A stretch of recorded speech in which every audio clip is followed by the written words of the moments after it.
স্বপন কুমার বৈদ্য দাদা ভাইয়ের একটি স্বরচিত কবিতা পাঠ করে আসছি। আমি জানি না তাৎক্ষণিক পাঠ করব কেমন হবে, তবে চেষ্টা করছি। আশা করি ভালো লাগবে। আর ভুল ত্রুটি হবেই।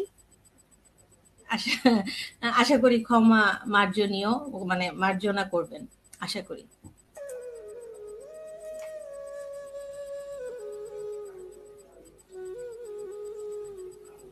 মনে রাখবে তো, মনে রাখবে তো আমাকে, যদি কখনো আর ফিরে না আসি তোমার ধানসিঁড়ি বাংলায়।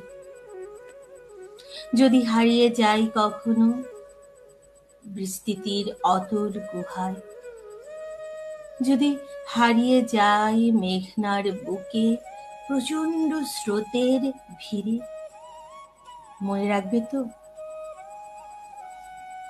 যদি ফিরে না আসি সন্ধ্যার পরে তোমার মনের কুটিরে, সন্ধ্যা প্রদীপ জ্বালাতে না পারি যদি তোমার মনের ঘরে, মনে রাখবে তো?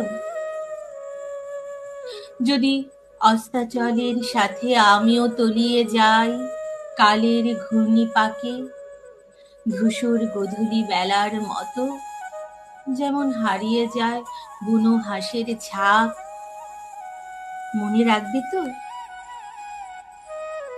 যদি কখনো আমার গায়ের ঘ্রাণ মুছে যায় তোমার নাকের ডগা হতে, যদি মুছে যায় আমার অবয়ব কোনো এক অমাবস্যার কালো রাতে, মনে রাখবে তো? কোনো এক বৈশাখী মেলায় হাজারো লোকের ভিড়ে, কিংবা বসন্ত উৎসবের আনন্দ আমেজের উন্মাদনার ভেতর, মনে রাখবে তো? মনে রাখবে তো আমাকে ছোট্ট বেলার কোনো কবিতা বা বটগাছ রচনা মুখস্থ করে রাখার মতো, কিংবা কিংবা কোনো পুজোয় নতুন পোশাক উপহার পাওয়ার মুহূর্তটির মতো করে, মনে রাখবে তো? মনে রাখবে তো জীবনের প্রথম প্রেমে পড়ার স্মরণীয় দিনটির মতো?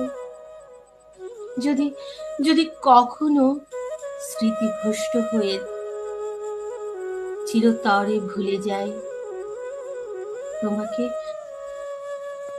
যদি কখনো স্মৃতিভ্রষ্ট হয়ে চিরতরে ভুলে যাই তোমাকে, মনে রাখবে তো? মনে রাখবে তো? মনে রাখবে তো?